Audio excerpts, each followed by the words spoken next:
Hello everyone, it's Paige. I can't believe that I'm having to A, make this video, or B, the cancel culture has come around and swung back and hit me again in the face for a second time. Anyway, there's several things that I'd like to discuss in today's video before continuing with the new content that I have planned for 2020. I've been talking over the past 2 months about changing my style of video and changing up my content due to the new creator versus creator harassment policy that YouTube has now employed, meaning that a lot of people are losing their entire channels, videos being taken down and struck, and these strikes that are being placed on people's channels essentially rendering them unable to create more content on YouTube until these strikes are removed. In order for me to not be a part of that, I decided to take down literally all my videos besides some of my most popular ones that are still making money. So if you've noticed why there is barely any content on my channel and why I have suddenly dropped over 14 million views, that's why. So let's just jump straight into the drama. How did this drama start with myself, my channel, and literally all of the videos surrounding myself recently? So a couple of months ago, a few videos made its way public, as well as some screenshots of rich looks saying the N-word and other ignorant, bigoted things, all approximately around the same time period within 2015. Now, I can't speak for everybody within my friendship group, but when I found out this information, I instantly reached out to Rich Lux. And I told him that everything that he said was rude, racist, and ignorant. He assured me that he doesn't speak like that anymore, and the way that he grew up in the hood, it was quite common for people within the Latino community to use the N-word quite freely. But that was his experience growing up as a young Latin boy. Now, I don't know a lot about Latin culture, and I have a limited knowledge of the Latin community. And as much as I care about Rich, I wasn't just about to take this on face value. I asked my audience about what you guys thought about this whole entire situation. Do Latin people say the N-word? Is that a thing? However, I did know that a lot of Latinas do say the N-word, for instance, Cardi B, and that's when they qualify as a Afro-Latina. So that's anybody who is from, say, Cuba, Dominican Republic, Puerto Rico, etc., etc.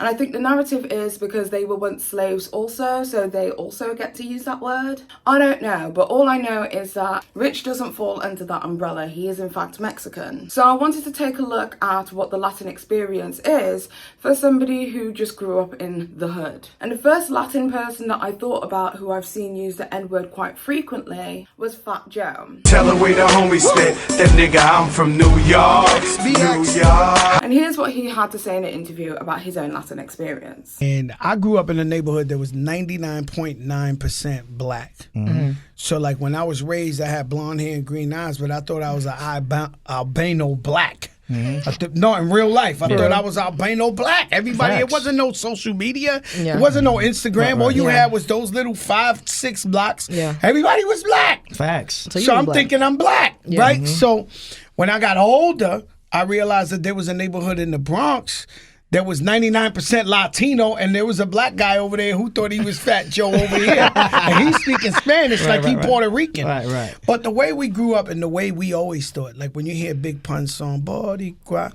Morena, we always felt like we was one. We always feel like we won. So as you can see, it seemed to be a very similar story. And through our personal conversation, he told me about his life, his upbringing, and that where he grew up, it was extremely normal. He said that he was at the point where he was dating girls and still trying to hide his homosexuality. And it was clear to me from him speaking about the segregated boroughs that you guys have in the US, that it was more about cultural assimilation rather than out and out racism. Obviously, like I said, this was just my assessment as an outsider to the Latin community and also as a non-American. I don't know or understand Latin culture, so I don't know.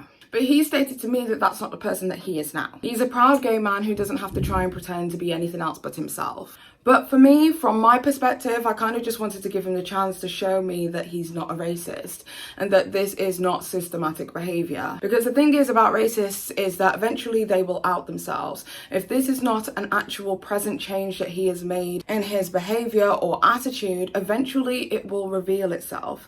And usually when that does happen, there's very little or limited chance of redemption, especially through the eyes of social media. These are all things that were talked about between my myself and Rich. I told him that he needed to apologize for the impact of his words. But I feel because he kind of rushed his apology, it kind of came off a little bit like ignorant, or like he didn't really care, or that he was just simply annoyed at the idea that he even had to speak on the situation. I also told him these things in private when he posted his apology video. People then became angry with me because I'd made previous videos about Rich Lux in the past and felt as if that I should be vocal about this situation too, and that I should be ousting him publicly. And what I will say is, whilst I understand people's anger and frustration, Rich has actually become a friend to me, and a fucking damn good one at that. And I simply wasn't going to just throw him to the wolves purely because it benefited me. So I held him accountable in private, but then kept it pushing. As the anger rose on social media due to my silence, I then decided to make the Rich Lux is cancelled video, where I basically said that I was going to be giving Rich an opportunity to show me that he's not a racist and this is not systematic behaviour, but also to my audience that they do not have to accept his apology. But also, on top of that, that my opinion was not going to be swayed by public opinion or perspective. Then there was Nick's transphobic remark. Now, I'm going to be honest, I'm not entirely sure about the whole entire situation. I did not realise that this transphobic remark situation went beyond the T by Ali situation, where T by Ali essentially said that he said some transphobic things which were completely false. But from what I am gathering, and correct me if I'm wrong, because I'm going to be honest, I'm not 100% on this, but from what I know, Nick Snyder said the words, "If you want to be a tree, then be a tree." Now, I am sure that you guys are very much aware that Nick Snyder is going through his own personal issues with his sobriety and is currently in recovery. So I don't feel like now is the most appropriate time for me to have a conversation with him about the semantics of transphobia. However, when I do decide to do that, it will be a conversation of healing, learning and growing between myself and my friend, not something that I'll be making for public consumption. And just to prove that this has always been a standard practice with myself and friends, a longtime friend of mine, Martin Lewis, reposted or retweeted a video that I deemed as transphobic, and so did others. Here is the conversation that I had with Martin in regards to the whole entire situation. And as you can see from our conversation, I held him accountable in the DMs, made my stance extremely clear and known, and told him that I would not be coming to his defense should this whole situation make itself public. However, because that situation did not grow to the same magnitude as the many situation among my peers, I was not forced to make any public anything about the situation. But as you can see, I just hold my friends accountable in the DMs. I don't make videos about them. I told my friend how I felt, he knows my stance, and that is the end. Now there is the latest thing with Dustin calling Martin a mutt. Now, whilst Martin does not take offence to this, which is completely his prerogative, I do. I am the mother of a mixed race child and I don't want anybody to refer to her as a mutt. In Jamaican culture, it's quite common for people to refer to somebody who is mixed race as half caste, which is now deemed as a derogatory term. Before my auntie's children were born, who were all mixed race, they used to refer to mixed race people as half caste. She obviously found that extremely offensive and told me to stop. It was a phrase that I had to unlearn, replacing the word half caste with mixed race or biracial. And don't get me wrong, there were definitely times where I slipped up and said the wrong thing. However, I can safely say that the term half caste is no longer a part of my vocabulary. And I kind of feel like that when Dustin said this, it may not have had the same level of racial connotations that he thought it did. However, I do believe that language can be unlearned. And once again, this is a conversation that I will be having with Dustin in private, not a conversation that will be available for public consumption. So why won't I stop hanging around with trash people? Let's call it what it is. Well, to give you a brief backstory into me and the person I am, my motivations and what makes me tick and move, I grew up a Jehovah's Witness. I was practically born into the congregation, or the cult. Sorry if you're a JW, this is not going to be the most favourable review. My grandmother on my mother's side was Jehovah's Witness, and subsequently so did my mum. She became Jehovah's Witness as well, meaning that I, in turn, was a Jehovah's Witness. And there was this one phrase that always kind of stuck with me when referring to people who were a part of society, or the world, as they called it, which basically created the world is against you narrative, but that's a story for a different day. They would say, bad associations spoil useful habits. I think it's like a verse from like Corinthians or something. Don't quote me, probably, I think so. This was something that was frequently used against myself and other JWs to stop us from associating with any outside influence. Basically, me growing up as a child, I was always instilled, or my parents always instilled in my brain, 1 Corinthians 15:33, excuse me. But anyways, if you're a Jehovah's Witness child, or if you've been there, then you already know what it says: bad associations spoil useful habits. And then the other one my mother and my father always made me memorize was Proverbs 13:20. And I'm just going to read it from their Bible, the New World Translation. Me as a child growing up, basically, they try to use these scriptures to pretty much keep yourselves away from anyone worldly. And if you watch my first video, I was never allowed to really make friends outside. So we kind of had like this, I'm not sure how to word it, but basically you had to only associate with Jehovah's Witnesses. Everyone outside of it was bad association, and they could mislead you to, to do whatever. That phrase was the reason why I and many other JWs couldn't make friends outside of the religion, and the reason why we were assumed to marry within the congregation in fear that we wouldn't be equally yoked with our worldly partner. When somebody would be disfellowed, disassociated, or left the congregation for whatever reason, even in neighbouring congregations, they would sit down at the end of a service or the beginning, depending on how spicy they felt, and read out a list of names of people who have been disassociated or disfellowed. And then within the congregation, all of us, even my young, impressionable mind, we all basically drew the exact same consensus that if we were to see these people in public, that we are to be cordial and kind, but we should not associate with them further. And if anything, we should just try and avoid speaking to them altogether, or not to acknowledge them at all, because they were a part of the world now. So I know cancel culture within its truest and rawest form. I know cancel culture in real life. So when I am told that associating with somebody that others deem as a bad person inherently makes me bad by association, I kind of resent that, because I feel like we can all learn and grow from our actions, and we can all try and be better people if we care to try. The semicolon means that your story hasn't ended, but cancel culture pretty much just makes that a full stop. I disassociated from the Jehovah's Witnesses when I was 14 years old. I lost all my friends and had to start again. So now I look at people's hearts and their systematic actions, because I feel like we all make bad decisions and choices, but it's how we grow from it and we learn from it that determines our strength of character. And just because you did a bad thing doesn't make you a bad person, because I would be lying to say that I've never done any terrible, mean, bad, shitty things in my past. I have. The challenge for me is growing from it. Now moving on to the meat and potatoes of my own personal drama, which was the live stream. Ugh. Whilst I was in Houston, I did a group live stream with a bunch of my drama channel friends called Drama Channels Gone Wild. This was a Q&A Ask Me Anything live stream where you could ask the drama channels any question it was that you wanted to ask. Throughout the live stream, people were asking why I had unfollowed Ashley Kyle. As you can see from the screenshots, the chat was persistently littered with this question over and over and over and over again.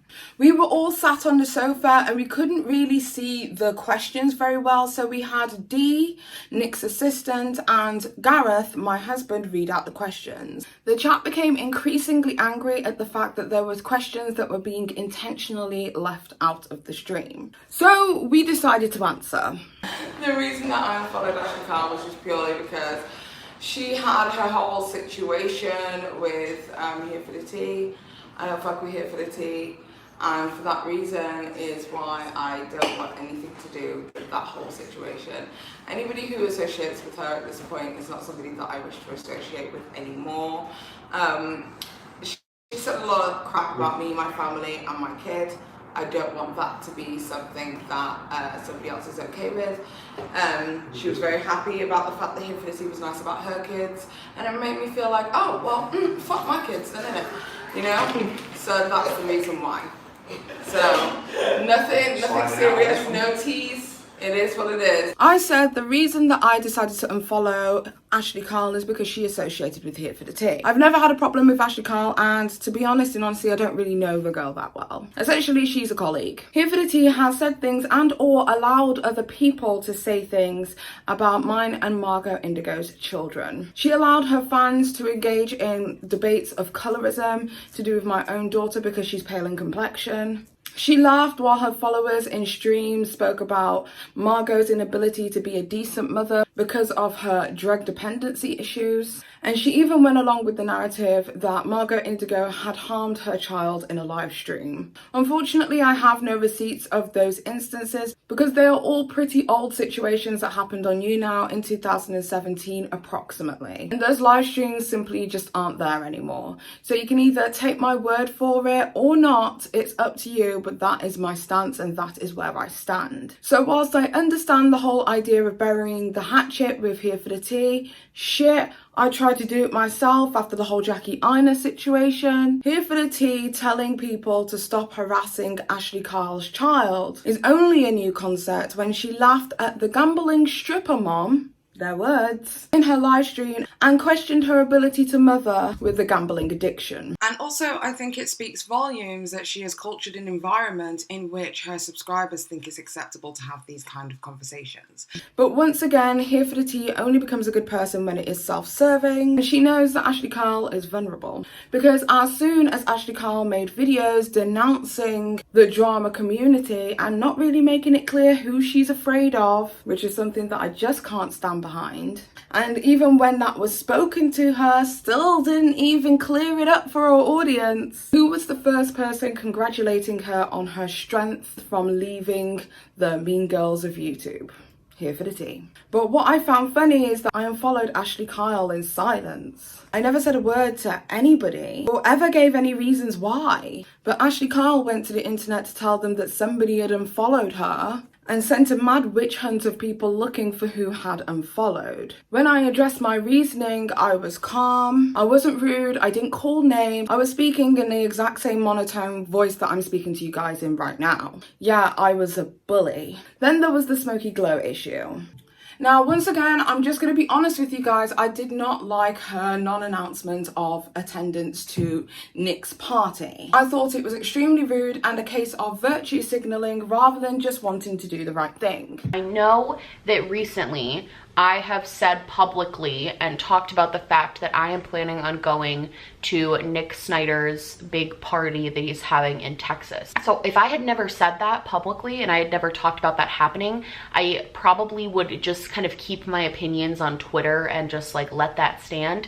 I really don't care about her feelings towards Rich, as I know that that was the primary reason for her non-attendance. But she could have told the person whose party she was invited to that she was not going to be attending rather than letting them find out in an exposed video. Am I being nitpicky and petty? Probably. But I did question her motivation that day. Because as much as Nick pretended that he wasn't, I could tell that he was hurt by that situation. I could tell that that upset him. And if she cared about other people's feelings as much as she said that she did, then even if this was a genuine miscommunication situation that had happened, then she would have at least reached out to Nick after the fact to apologise, which she hasn't.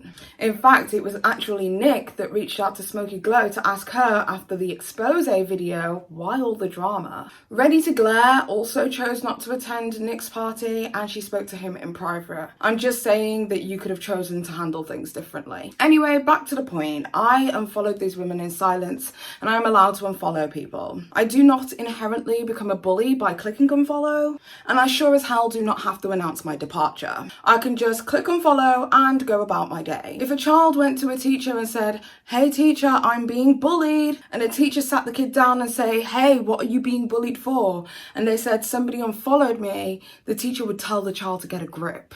In order for it to be bullying, I would have had to have issued a call to action. Like, hey, you guys, go and follow Ashley Kyle and Smoky Glow, because I have. But I didn't, I just unfollowed.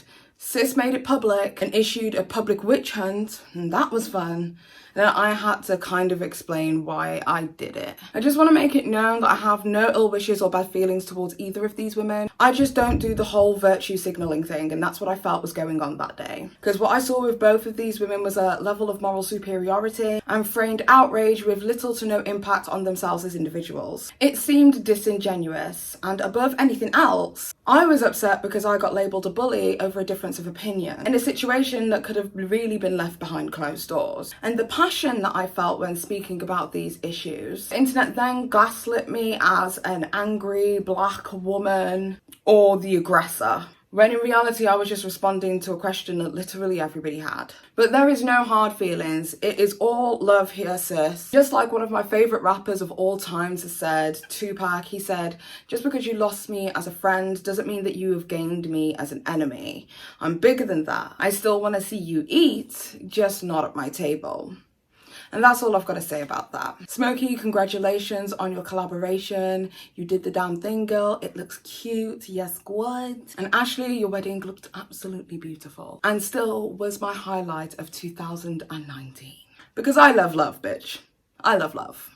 Okay, so let's get into the real nitty-gritty meat and potatoes of my own personal drama, which is the dim sum comment. Now, a lot of people labelled me as a racist for this comment, and whilst I understand why, I have to say that people are operating from a place of hurt, pain and anger, for which I understand, but I feel like a level of context and clarity needs to be added to this situation. So let's get into it. So a Twitter user by the name of Controversy T and I had an exchange on Twitter. This is our exchange. I was explaining, as I stated previously, that my chat was littered with people asking the same question, so I just answered. This person basically said to me, and I'm paraphrasing, why are you blaming your audience? Take accountability for yourself. This user had completely missed my point. I wasn't blaming my audience, I just simply said that people had the question, so I answered. So instead of continuing the back and forth with this user, as at that point I had been bombarded on social media with everybody calling me a mean girl, a bully, Regina George, all the names under the sun, I told them, and quote, go and eat some salmon with your dim sum ass. People took this as a racially aggravated term towards Asian people. I said that this was a term that was used in Britain to call somebody dumb. Now, whilst the majority of British Twitter may not have heard of this phrase before, there was a few who did. However, these people's remarks were not included in any of the 47 YouTube videos that were made about me in my absence. People also felt as if the Urban Dictionary reference for dim sum, which was created in October 2018, over a year ago, wasn't a strong enough reference to state that people had said this colloquially, or that this was a term that anybody used. And then when all else failed, the assumption was made that I made this racially aggravated tweet based upon the photograph of the individual in the picture, which was of an inanimate object. It was of a cup, but it also had a woman's face on it. People felt as if this was a depiction of an Asian woman on a cup, which not only is just an assumption, but also like downright wrong. First of all, before I delve deeper into this situation and give y'all a real history lesson about the origin of all of this, can I just add that with everything that I've said on my platform to do with racism and calling out other people's racism, do you not think it would be bold, very bold of me in 2019 to say an intentionally racist tweet aimed towards a person that people perceive, I believe, to be Asian? So let's take a quick history lesson and delve deeper. First of all, let's take a look at the profile picture, which is a teacup with an old woman's face on it.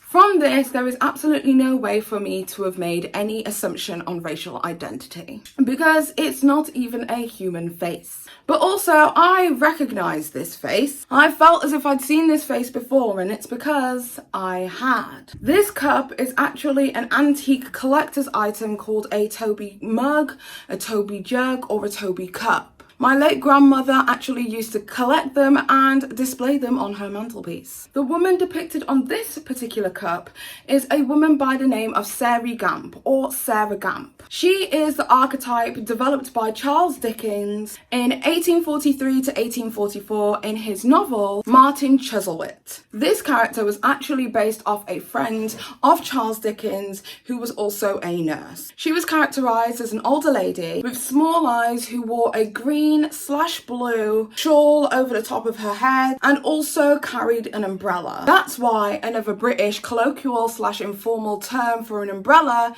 is a gamp. So when I say go fetch me my gamp, I'm saying go fetch me my umbrella. This came from the characterisation of this iconic British woman. Good morning, Mrs. Gamp.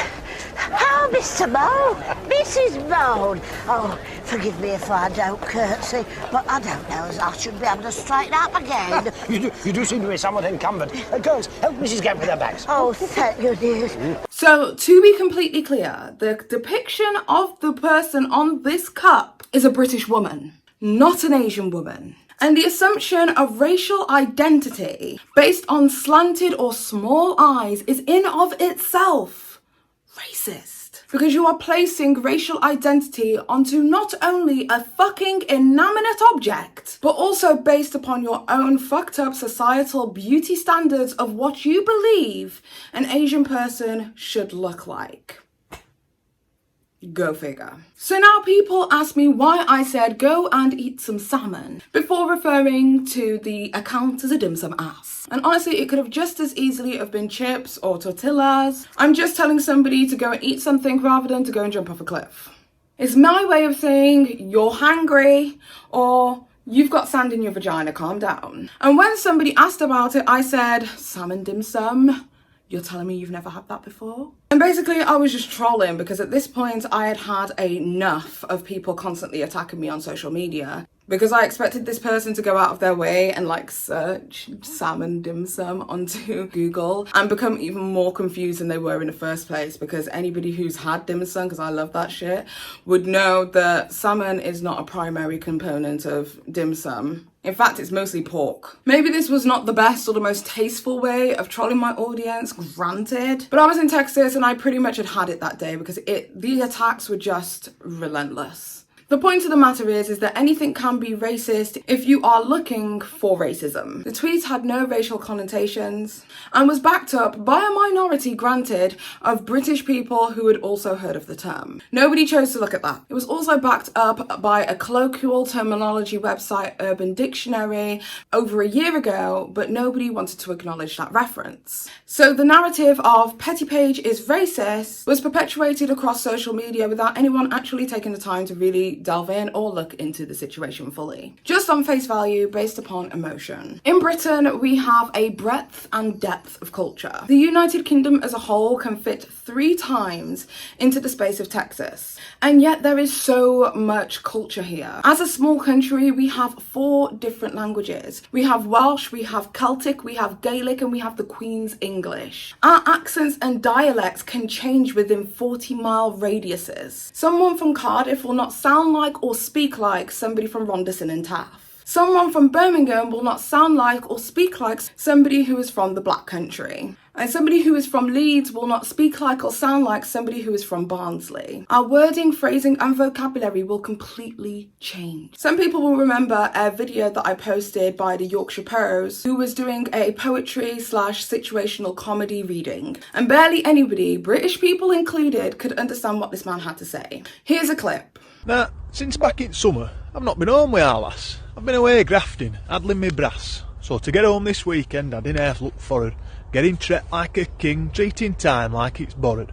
We can do what you want this weekend, said wife, and I'll cook up best snap that's had in their life. We can go off with dog, to dales or peaks, or they can sit on settee and put up their feet. There is a couple of bits I couldn't do by myself, but there's no massive rush, you've just come home then. My radiators won't bleeding, it'll save brass on heating. Oh, there's some light bulbs for changing, more efficient with lighting. Oh, in roof out in shed, I've noticed an oil. Hey, and while you're outside, have a look at that soil. Them weeds want pulling, and gutters full of leaves. I can pile on drive what's fell off at trees. They'll want sweeping up, and while I was at that moss'll want scrubbing off at path round at back. They don't come for grasping, well, next year now, they'll have to go to tip. They mun as well fill up car. Get some room made in loft, there's some tackle wants clearing. And while I was up there, Christmas is nearing.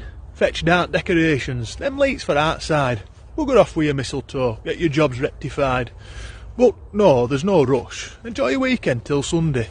Just as long as you're done, before that's back at work Monday. Yet, for some bizarre reason, British culture should be a blanket for all, and British people will have all had the same upbringing, with no colloquial or dialectal differences. I resent that narrative, and the user that made the most popular video on the whole situation surrounding myself and the racism claims, It's Fringy, somehow became the point of reference for what we do and say in Britain, because her experience of Britain is going to be completely different to my experience of Britain. I am the first generation grandchild of Windrush of Jamaican descent. I was not raised anywhere near London, and the people there will have a completely different British experience. In fact, I would have more in common with a first generation grandchild of Windrush of Punjab descent who lives in Bradford than I ever will with Fringy. She is nowhere close to my story, and neither will she understand it. I'm from what I lived close to, just outside of the capital. And I've lived here my whole life, which is London. And I can safely say, I will put coins down on this.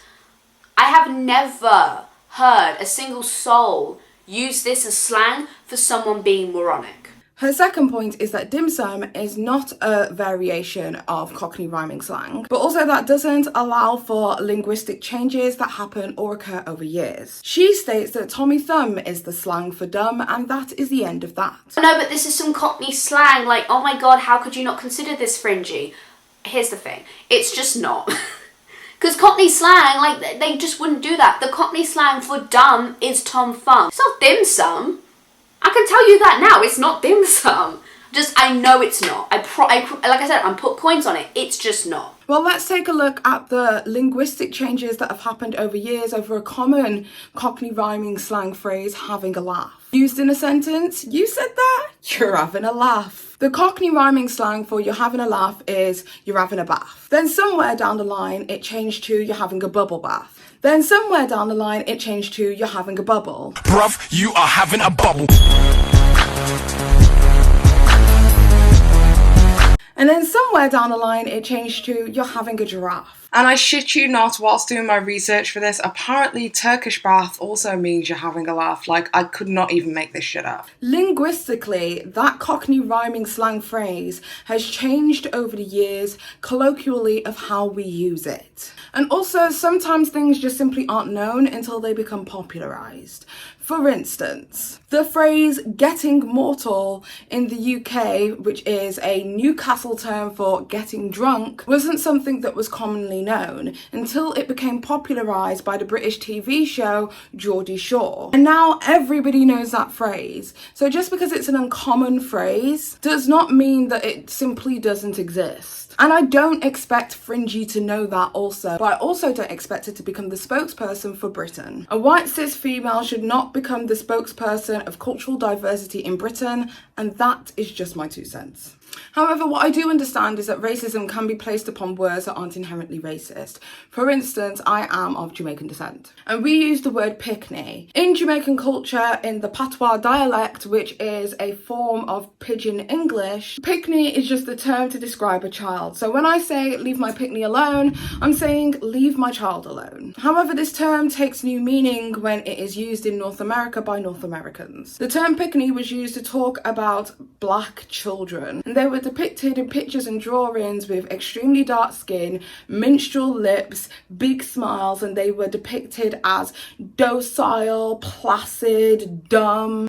Essentially the tameable black. They were even depicted in children's cartoons such as Disney and the Rupert Bear comics. But now this has pretty much been erased from North American culture. But in its normal terminology, there is no racial connotations associated with that word. The same with the word Negro, the same with the word mulatto, Sambo, Negra. They are all non-racist descriptor terms. However, when used by North Americans or people that people consider colonizers, they take on a whole new meaning, a meaning of pain. So I understand how my term dim sum could be interpreted by the Asian community as a slur, so I apologized. Not for what I said itself, because then I'd have to take away my own cultural element of that phrase's meaning, and that I would have to place a level of racism on this term when that term's usage isn't directed specifically and only just to the Asian community. But I did want to apologise for the impact that my words had on the Asian community, because I simply didn't see the term dim sum as anything else other than saying that somebody was dumb. People felt as if my apology was half-assed, and whilst I understand where they're coming coming from, my apology actually wasn't intended for them, just for the Asian community who may have been offended, because I didn't want to continue to pander to people who were just trying to attack me because it was the cool thing to do. But just so my words will never ever be misconstrued ever again, I apologize to the Asian community for using the slang term dim sum in relation to somebody being dumb. Although my intent was not harbored in racism, my impact was felt that way, and for that I apologize. I'm sorry. Okay, I told you there was a lot to get through, so moving on. So next up is the rumour that my husband is a racist. This is a pretty simple one to clear up. My husband made some retweets to some women of colour around 2 to 3 years before we had even fucking met. People misunderstood and misconstrued the old style of Twitter retweet from back in the day and how the old retweets used to work. Before Twitter became the internet giant that we know it to be today, back in the day when you wanted to retweet somebody, instead of like segregating the little tweet in a tiny box the way that it does now, it would actually make you tweet out the entire tweet yourself using quotation marks to show that it was a retweet. You could place your own commentary before or after the retweet. It was up to you, but the individual would know that you retweeted them because they would get a notification from you using their @ handle. It sounds complicated, and that's because it fucking was. Eventually, Twitter then replaced this with the little box that we now know and love, because one, people could quite easily fake retweets by using this format. Two, if it was a large tweet, it would actually use up your own characters and wouldn't allow you to place your own commentary when retweeting an individual. And three, because it was hard to reference genuine and real retweets with time and date stamps. So essentially, my husband was a thirsty little 19-year-old boy with his dick in his hand. And now we're paying the price, with his now wife having to explain it to the internet. Fionn, if you ever see this video, blame daddy. So in order to inject some fun into this highly intense video and a highly fucking embarrassing situation, I'll be reading my husband's thirsty tweets as they were intended to be read.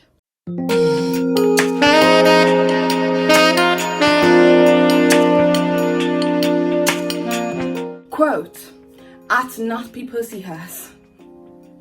A real dog will love me better than some of these niggers will.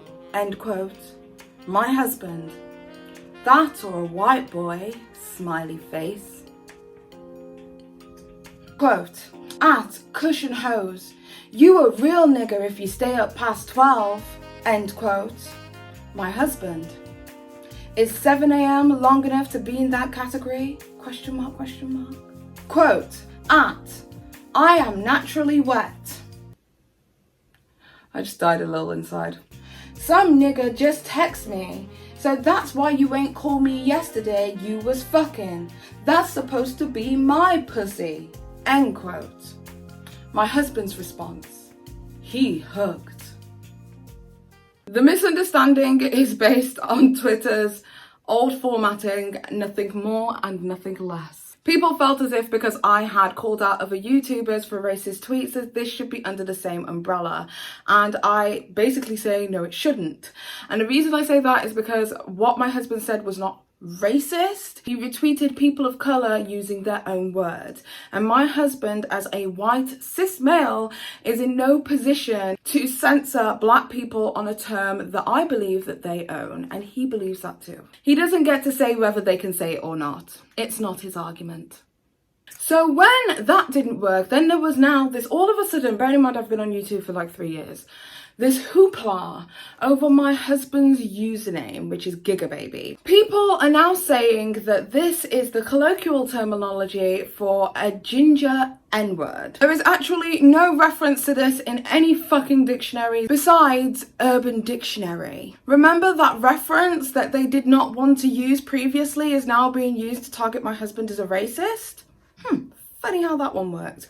When it works in your favor, right? Got it. But it has been brought to our attention that Paige Christie lets her husband, a whole white man, call himself the ginger N-word. Hey, Mocha, I don't know about you, but ain't no white man gonna sit in my house laying up in my bed calling himself the N-word in any capacity, okay? You could be busted it open 5 times a week, have me stuttering from here to the guys, but the minute the N-word come out your mouth, I'm out. However, they can take that in any way that they will. My husband's nickname is Gigabyte, because he is a tech geek. He always has been, he always will be, he will be forever cluttering my house with fucking technology that we do not need, nor do we fucking use. It was a nickname that was given to him in high school that he has kept throughout his entire life.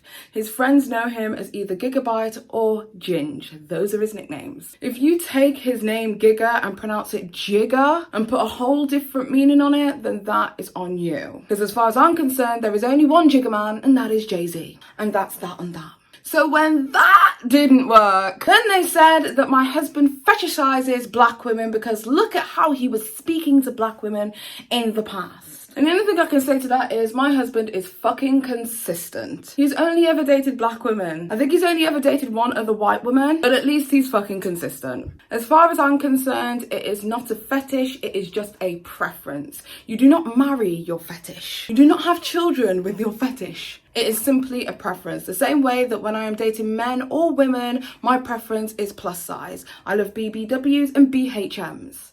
That is my preference. I'm not seeking them out for my sordid little sexual fantasies. I just think they're finer than the rest. And that's on period. And yes, before people ask me this question that I get all the time, yes, indeed, I am bisexual. But seriously, all it is that I've got to say about this whole entire situation is literally my husband stays out of drama on social media. So please, for the love of God, just keep him out of it. You've never seen him comment. You've never seen him throw shade at anybody. He doesn't do that. So just leave him alone. He is not to be included in whatever narratives you're trying to spin on me. And do not use him as a means to attack me. Okay, so let's get into the moment.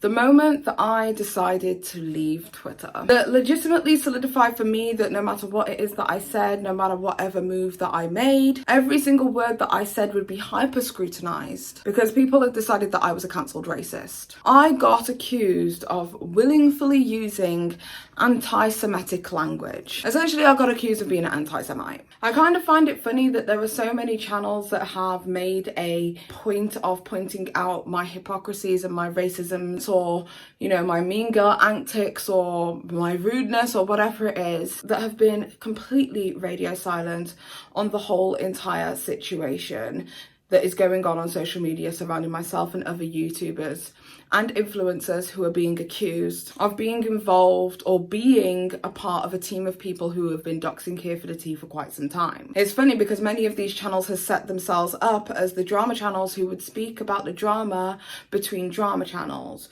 who were unafraid to speak about things that the biased drama channels would never cover. The drama channels who weren't afraid to speak about the infighting within the drama community. So why so silent? Is it because you guys vehemently disagree with what is happening on social media but don't want to upset your friend here for the tea? So y'all know Sam is a friend of the channel. Yes, has been for a while. For a very, like, Sam was writing for us and supporting us when we had like 2 followers. Okay. So we, you know, big ups here, but I love you, girl. Or is it because you guys just hate me so much that you would want to see me go down regardless of whether it was right or wrong or the level of morality associated with this thread? Anyway, it seems as if this disgusting game of chess has been inadequately reported on, so I guess it is up to me once again to defend myself and a few other people in this entire situation. A Twitter user by the name of Eleanor started a thread which was basically a troll hunt for 2 accounts that had been doxing here for the tea. One of them called Clown Shoestain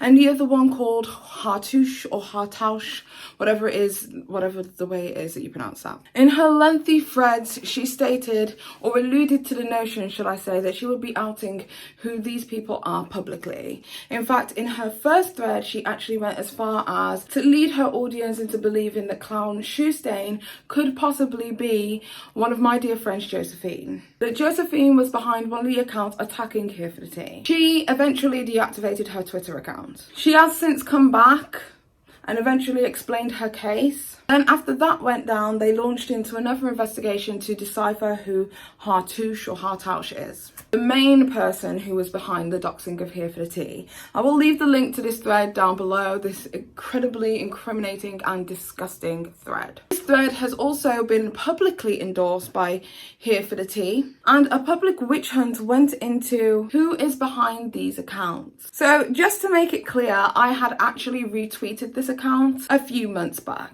In relation to Here for the Tea having a problem with Trend Mood announcing people's products launches before the actual owner got to release them, yet she had no problem doing that to me and my husband for my husband's business. I retweeted that statement because I agreed. Simple. Nothing to do with who that account is or what it was that they were doing. Just on that sentiment alone. People felt as if that by me retweeting an account that was openly doxing Here for the Tea, that I was opening up Here for the Tea's private information to a whole new audience. And honestly, that's not something that I genuinely considered at all when retweeting. But then I asked the question, when has that ever stopped Sam and her friends ever?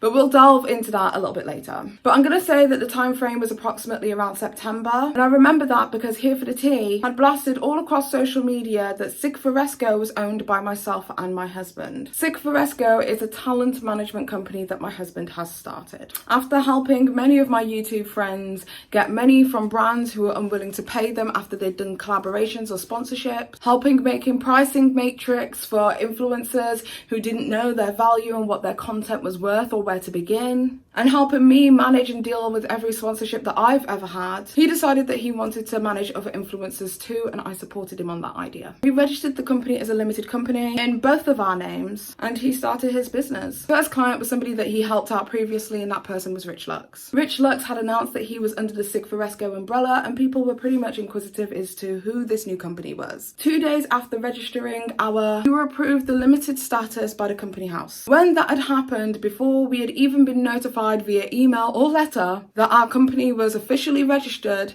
Here for the Tea announced it to her following and tried to make out that we were hiding a really big secret. The truth is that there was no secret. We had every intention of announcing it. We were just waiting for our company registration to be approved. And this kind of angered me in a way that nothing else that Here for the Tea has ever done has angered me, because this was my husband's moment. I mean, let's be honest and call a spade a spade. My husband is fat and he is ginger. He was the nerd in school and he's just never really had much confidence in himself. I've always had to be the one in our relationship to constantly affirm to him that he is amazing, he is strong, he's a great father, he's beautiful, he's the man of our family, he is the man of this house, and that he is my partner in crime. He wanted to reach out to people as himself and not have the label of Paige Christie's husband. He wanted independence away from me and the Petty Paige brand, and she took away his big announcement. She ruined a moment for him and his confidence that I wanted him to have. So I lost my shit, and I will be the first to admit it.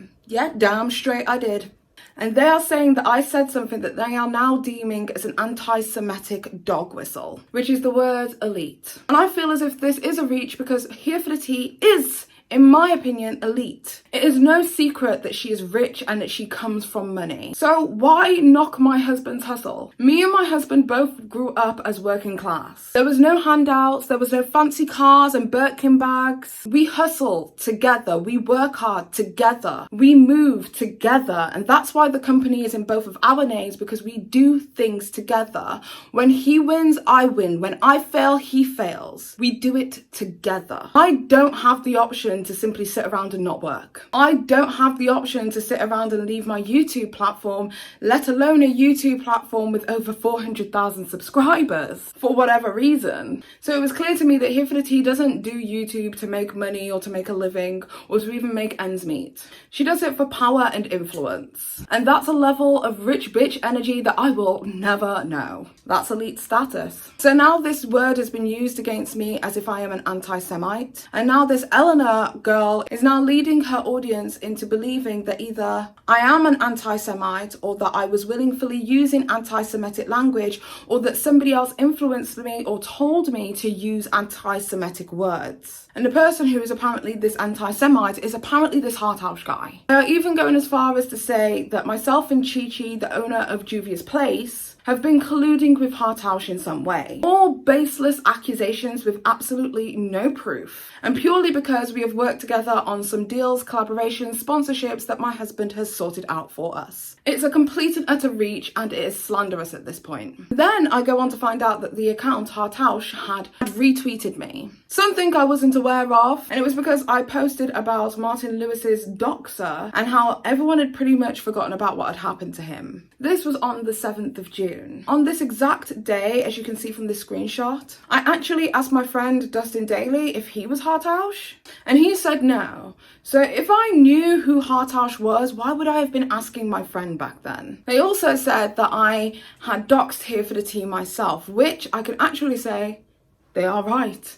But it was a complete and utter misstep. I did not mean to dox Here for the Tea. For that, I apologise. I blanked out her name and I forgot one area of where her name wasn't blanked out. I took down the tweet and reposted it for the second time correctly. It was a mistake because I used those exact same receipts with Sam's name hidden in a video that I did for the Full Cup series covering the drama between her and Juvia's Place. Eleanor also did the same thing in her tweet stream where she had unintentionally put out Sam's details in full on her thread and she retracted it and posted it again. Mistakes happen.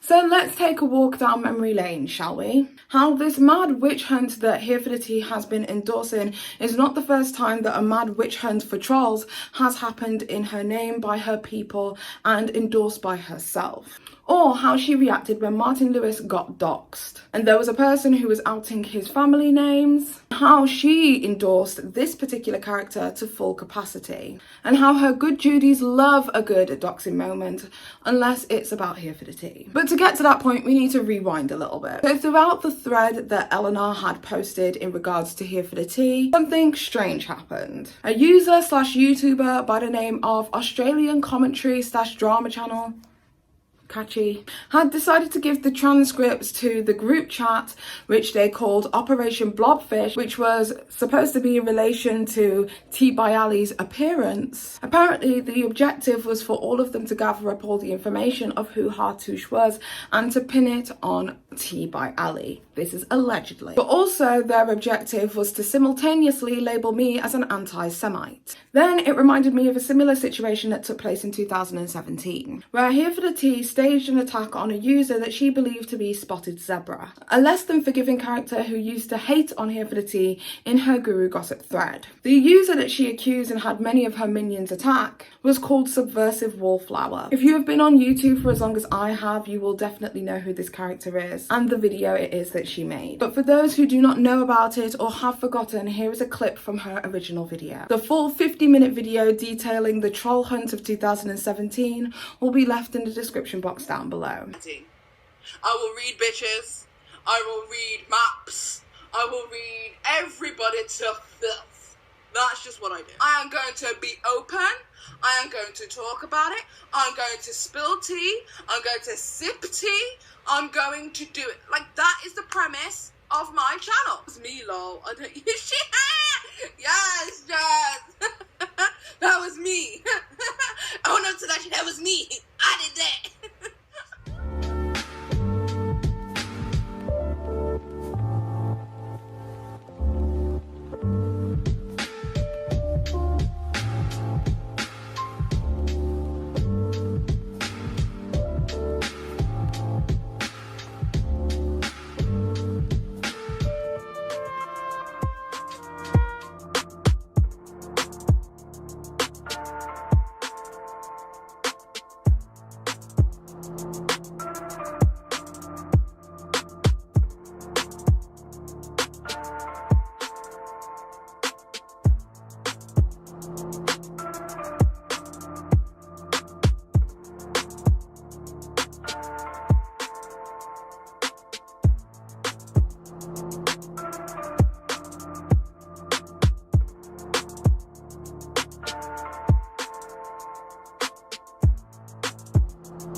This was during Paige's stream when she was trying to clear her name too. They had gone to her. She was talking about a post on Guru Gossip, and I said it was me, like I said before. but someone before me mentioned another name, and so people assumed that I was claiming to be that person. Whoever spotted Zebra is my hero. This is the person that they're trying to say is her. This is the screenshot here. At that moment, I was talking about Sam, and one of my reasons was a post on GG Girls. A few days after that, I think, Rhodey, she told me that in my stream that she's Christy, and her group were saying that I was this other account, Spotted Zebra, has gotten to a point where people are not seeing what is in front of them and are really willing to jump and pounce and create drama, because that was something that was taken out of context to create drama. That's what they decided to run with. The conversation in context that I am talking about on GG Girls is this. So here is what was left on GG Girls by Submersive Wallflower that she is claiming is her. Not Spotted Zebra, nothing to do with Spotted Zebra. Nobody knows what Alison Lewis is talking about. It was this. I don't post on Guru Gossip anymore. Ever since that whole incident with Reality Check, I haven't posted on there. Reaching out to the person who I thought was the moderator of the John Cookian thread to take down the post that I made the mistake of posting. If anyone has a problem with me or they suspect me of having an account somewhere, they can just ask. And this is something that could have been resolved like immediately. I was on Paige's stream minding my own business, and this person called Perfect Storm went on there and he tried to throw shade at me by saying like, oh, does anybody see any zebras here? Have you guys heard of a spotted zebra? And he said something about how, girl, why do you expect people to just come to you and like ask how many accounts you have on the fucking internet? Stream that like right after Paige, just so like she's Christy can come on and ask me the question or say something. I don't think she ever asked, but I basically like jumped into it to like explain right away. And throughout the whole stream, it was just passive aggressiveness. Perfect Storm, he's like, you're lying. You have something to hide. So my problem is that I always have the urge to explain myself, and I thought of two things that I've actually asked myself if I would ever like discuss in a YouTube video. This girl was on the internet today fucking crying her eyes out, and it's not fucking okay. And I'm so fucking thankful that Paige made that stream the morning after. Secret Skype conversations. It's like the fucking troll community have got together and had this little family bond. Stop being fucking mean. Stop being mean. So as you can see, secret groups, collusions, troll hunting, attacks is nothing new for Sam. So it's not surprising to me that in 2019, this is happening again. How desperately unhappy do you have to be to do this over the Christmas period? Subversive Wallflower, after posting this video, received horrendous attacks and decided to leave the internet. Moving further down memory lane, the situation that I spoke about on the 7th of June was when Martin Lewis was being doxxed. His family information, his mother's name, his father's name, addresses, everything was being doxxed on Guru Gossip. These have since been removed. But then they made their way to Twitter. One of the accounts that refused to let the doxing die on Guru Gossip and brought it to Twitter was followed by all of Here for the Tea's good Judies and minions that she gets to attack and do her bidding. Some of these people still follow this account to this very day. They even laughed, commented, liked, retweeted this account on several times, and that is far more interaction than I had ever had with this Hartouche character. Nobody seems to care when it happened to Martin Lewis. In fact, Here for the Tea stated that Martin Lewis had doxed himself. At this point, he's talking about me constantly. How many videos has he made about me slandering me? Him doxing or him being doxed or whatever, which he doxed himself, like... He doxed himself. Which is just funny to me because the reason her information is available so publicly online is because Sam registered her beauty guru website, www.samabbeybeauty.com, under her own name and her own details that people were able to find on the publicly available website who is. You pay like £15 or something for that information to be removed and for that to be private. I paid to have mine protected on pettypage.co.uk, but she did not, and that's how she was found. found. So in essence, Sam doxed herself, but sympathy for some reason lies with her and not the person who had the active doxer who was threatening his family's lives. With Jamie, I don't believe he stalked Martin. I believe that he doxed him. I don't believe he stalked him. I don't know about everything in the past. He had it, and he also been sharing other addresses, and the last thing I want is to tell you who this person is, show you everything that went happen and everything that went down, and then someone who hates me goes to this person and he puts those people or my family in danger. If you can't see that Jamie has some sort of mental health issue, then you're fucking morons. Alright? And I would defend anybody in that situation. It's not about Jamie as Jamie. If you can't see that there's some sort of mental health issue, but you want to keep pressing him and pushing him and pushing him and pushing him, then you're a fucking idiot. Some even went as far as to stream with the doxer on YouNow. People, including myself, remember this live stream, but I can't for the life of me find a reference online. However, here's a clip of what Martin's doxer had to say about Here for the Tea. She painted him out online to be the victim because he had mental health issues and nobody should be attacking somebody with mental health issues. This is what it is that he had to say about his interactions with Here for the Tea. How I feel about Here for the Tea and what she said about me and what she said in the past. I think that she didn't have any place bringing up my mental health or my psych ward stays before I ever even addressed it on my own channel. Do I think that she genuinely cares about my mental health? No, not at all.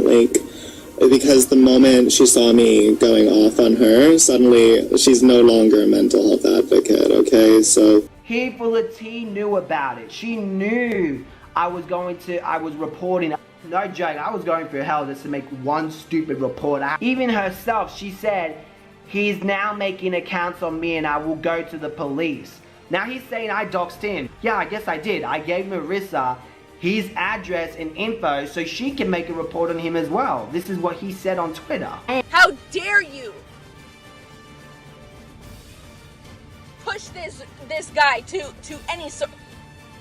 Listen, all bets are off, okay? All bets are off. You don't fuck with somebody like that. Go deal with your fucking masturbation issues, since that's the biggest issue in your life. And you can't fucking understand what it's like to live with a fucking mental illness. You do not fuck with somebody like that. How dare you? You are a sorry fucking excuse for a fucking man. Now go fuck off. Go choke your chicken, okay? And don't fucking pick on somebody that can't fucking mentally defend themselves. After months and months and months, eventually Martin was able to speak about getting the Canadian police involved with his doxer and what he had to go through in silence. I will leave a link to that full video in the description box down below also. So as you can see, for me, it is no secret to me who the puppet master is. Behind all of the takedowns of the drama channels, who is pulling the strings, endorsing and organising everyone. The same person who always has been, the same person who always is. I believe that Here for the Tea is possibly one of the most evil, manipulative, nasty, cold-hearted, mean, horrible individuals on the internet. And I believe that nothing good will ever happen to her until she changes her ways and her attitude. But also, T, me too. Not the evil part, but just me being a part of this community. I kind of need to change my ways. I remember a few months back, maybe over a year ago, PewDiePie made a video about forced happiness on YouTube. He spoke about his own experience and how he faked being happy because it was what worked on YouTube. And I kind of feel as if drama channels go through the exact same thing, but just not in the exact same way. It's false negativity. This is something that was highlighted by a commentary YouTuber by the name of Joynen. I will leave his video in the description box down below. But from clickbait titles to critique, it's almost better to have an overwhelmingly negative opinion about somebody, to be hypercritical, or to have an opposing opinion than it is to be overwhelmingly positive. Positivity gets reworded to payroll, and the more hypercritical you are, the more rewarded you are by your subscribers. And when it's a slow news day/week, then you end up being super duper critical over things that you simply do not care about for content. For instance, I have never, nor have I ever, given a fuck about James Charles, Tati Westbrook, Manny MUA, Jeffree Star, or any of those people. Never, not once. But yet I've reported on these dramas because I felt like I had to, because my core following, my core base, my subscribers were into the beauty industry stuff. False negativity encourages me to feel negative over situations when honestly, I probably don't even feel like that. The fun has gradually left my channel, and the monotony of beauty content has taken precedence over what it is that I actually enjoy to do here on YouTube.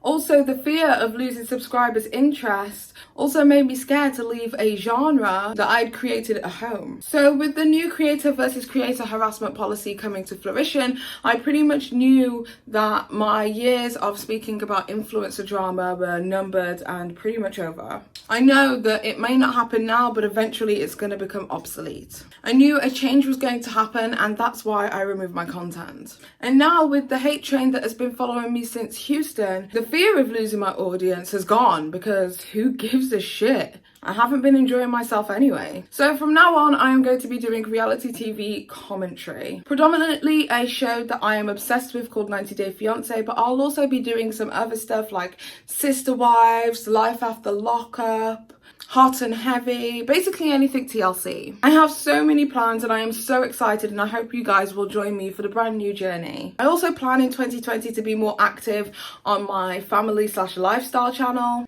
Life Plus Paige. So stay tuned for that in the new year, and I'll be leaving a link to that in my description box down below also. I kind of feel like I can't continue to sit here and bitch about the toxicity that exists within the YouTube community or within the beauty drama community and still be a part of it. For the longest time, I myself have contributed into the mess. So now it's time for me to be the change that I want to see in the community. I've been doing this since I was 25 years old, and I am now turning 29 in 2020. I'm genuinely too old for this mess. I deleted my Twitter and I will not be returning anytime soon. If you see me on Twitter for whatever reason, it is to reactivate to keep my account open, before then deactivating. I'm removing myself from this situation. It kind of feels like a full circle moment being stood in front of this TV, the Wi-Fi dongle TV, and say goodbye to a community that pretty much grew this channel. From making my first video on the mean girls of YouTube to then being hailed the Regina George of drama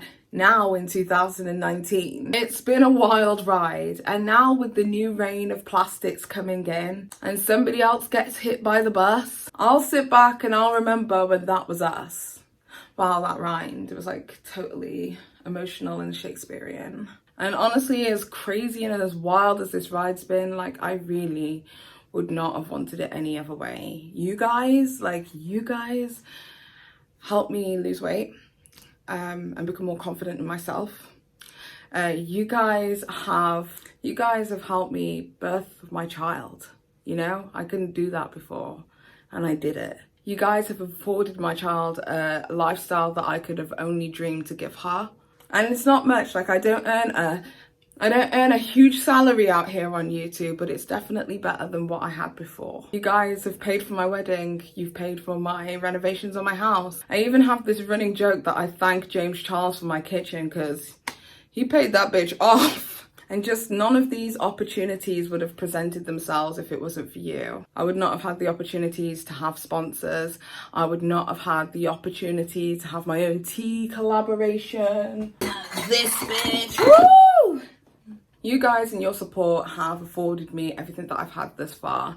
And even if from this point forward you guys feel as if I'm a terrible trash bag human being that you can no longer continue to support, your support thus far has afforded me so much that I could never really want anything more from you anyway. I'm very, very aware that my husband's involvement with YouTubers now makes it extremely difficult for me to even be critical about influencers. So for me, a decision had to be made. I either have to stop my own journey to let him flourish, or I can continue my journey and stunt his growth and his progress.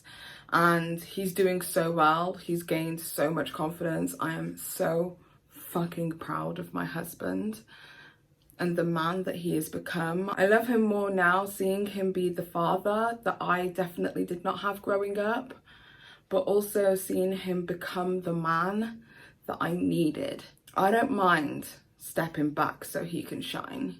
He's let me shine long enough now. So I knew anyway that eventually this end was going to come, because there is no way that I would be able to continue to talk about YouTubers and influencers and stuff, because there are people that he manages that you guys just don't even know about yet. And I don't want it to be, oh, so you didn't make that video because of X, Y, and Z, because half the problem is the more connections that he makes with influencers, the more that I'm able to humanize them as individuals, and it makes that hypercritical nature kind of subside, because I see them as people. And that's changed now. And my bias would kick in, my bias would show. So I knew eventually I was going to have to give up this gig. I just didn't think it was as soon as it has been. Anyway, that's all it is that I have to say. Thank you guys for the best 3 years of my entire fucking life. And honestly, I would not want it any other way. So until 2020, I'll see you soon. Peace.